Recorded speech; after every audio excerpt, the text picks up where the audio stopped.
Good morning everyone. Welcome back to our online class again. In the last class we have discussed briefly about the role played by different agencies or persons in the investigation or to make it final who is guilty or not in any criminal case कि किसी भी criminal case में आपराधिक अगर कोई मुकदमा है उसमें कौन लोग क्या भूमिका निभाएंगे, किस प्रकार अंतिम रिजल्ट तक उस पर पहुंचा जाएगा। हमने ब्रीफली देखा था, एक कार्टून पिक्चर बना रखी थी उसके द्वारा।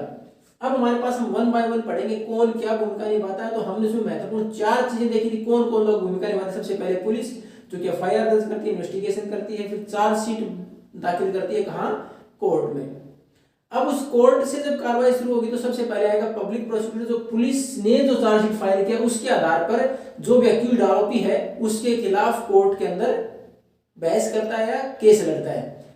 दूसरा जो हमारा की प्लेयर हो गया। तीसरा जो हमारे पास अक्यूज्ड है उसको अधिकार है अपना एक वकील करने का, अपने आप को डिफेंड करने का, तो डिफेंस लॉयर। तीसरा चौथा जो फैसला सुनाएगा जज। तो ये चार महत्वपूर्ण लोग हैं जो महत्वपूर्ण भूमिका निभाते हैं इसमें सबसे पहले हम पढ़ेंगे रोल ऑफ पुलिस कि पुलिस की क्या भूमिका है।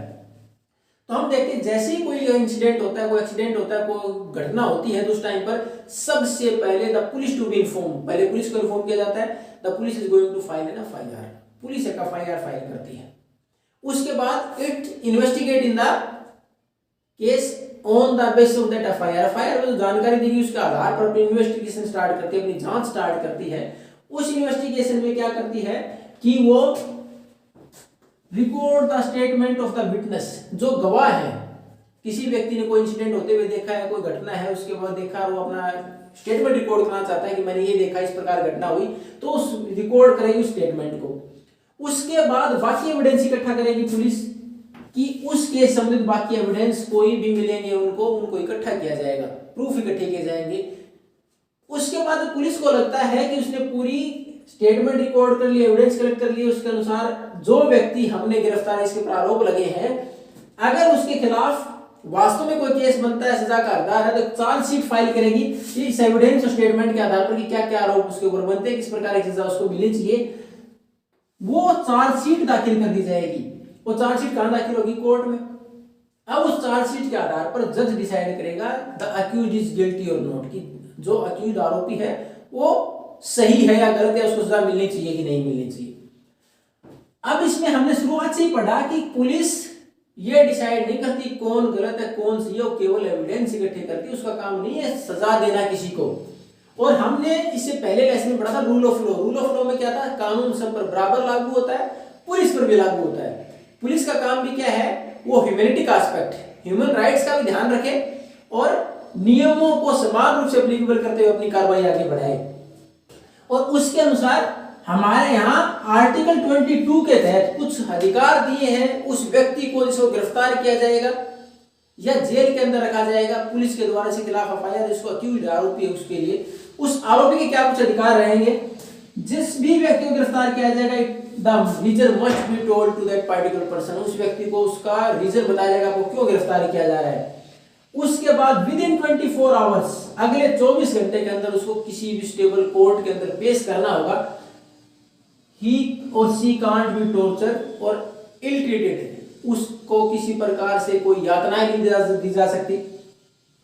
अगर उससे कोई कन्फेस कराई गई है during the detention period in the prison, jail में उसको रखा हुआ पुलिस की कस्टडी के दौरान अगर उसे कन्फेस करा लिया गया, उसने मान लिया कि हाँ मेरी गलती है, उसको विटनेस नहीं मान सकती, उसको एविडेंस के तौर पर नहीं दर्शा सकती पुलिस, क्योंकि पुलिस कस्टडी में हो सकता है by force it was confessed, हो सकता है उसको डरा धमका के पीट के उससे यहाँ भरा ली गई हो, तो वो एविडेंस के तौर पर पेश नहीं कर सकती पुलिस उसका कन्फेशन। अब उसके साथ साथ एक और जो अधिकार दिया गया है, महिलाएं या माइनर जिनकी उम्र, जो बच्चा है उसकी उम्र 15 साल से नीचे, उसको केवल क्वेश्चनिंग के लिए, इन्वेस्टिगेशन या क्वेश्चनिंग के लिए वहां पुलिस स्टेशन नहीं बुला सकती। The police has to come to the home, police को घर आना होगा। महिलाओं के केस में 15 साल से अगर छोटा बच्चा उसको स्पेशली क्वेश्चनिंग के लिए केवल पुलिस नहीं बुला सकती। अब ये सारे अधिकार जिस व्यक्ति के ऊपर आरोप लगे, उसके साथ साथ कुछ और अधिकार सुप्रीम कोर्ट की गाइडलाइंस में दिए गए, जिसको डीके बसु गाइडलाइंस के नाम से जाना जाता है। सुप्रीम कोर्ट ने क्या क्या अधिकार दिए, उसमें जो अधिकार दिए किसी भी डिटेन्ड को जिसको गिरफ्तार किया जाएगा, जेल में रखा जाएगा, अरेस्ट किया जाएगा, उसके लिए उसमें दे रखा है कि जो भी अधिकारी whoever is going to arrest a particular person or to investigate, जांच करने जाएगा या अरेस्ट करने जाएगा, he must wear a stable uniform, जो यूनिफॉर्म उस डिपार्टमेंट के द्वारा दी गई प्रॉपर यूनिफॉर्म हो, name tag should be there, उसका नाम हो उसके ऊपर, designation should be mention, designation जैसे हमारे यहाँ स्टार के तौर पर दर्शाते हैं तो उस प्रकार का डिजिग्नेशन किस पद पर है, वो सारी चीजें क्लियरली विजिबल हो। जो भी व्यक्ति इन्वेस्टिगेशन के लिए जाएगा, अरेस्ट करने के लिए जाएगा, उसकी सारी चीजें यूनिफॉर्म, नेम टैग और उसका डिजिग्नेशन क्या पद है वो सारी क्लियरली विजिबल हो।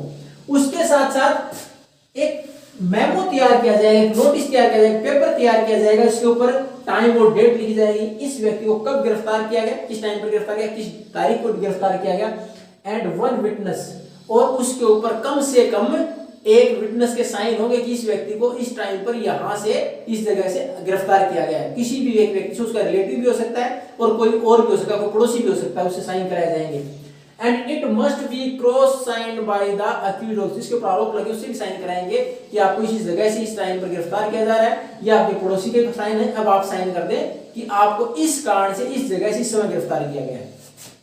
उसके साथ साथ अगर मान लो उस व्यक्ति को किसी को इन्फॉर्म करना, अपने रिलेटिव को या वेल विशर को गिरफ्तार के समय, तो उसको अधिकार होगा, किसी भी एक व्यक्ति को अपना इन्फॉर्म कर सकता है।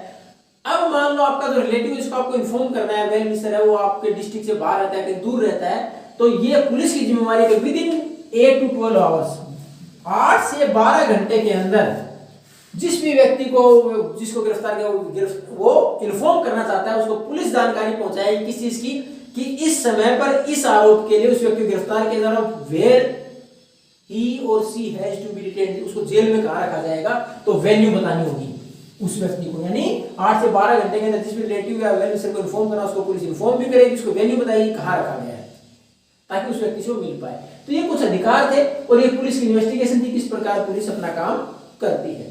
In the next class we are going to continue with the second part, that is the public prosecutor. Thank you and have a nice day.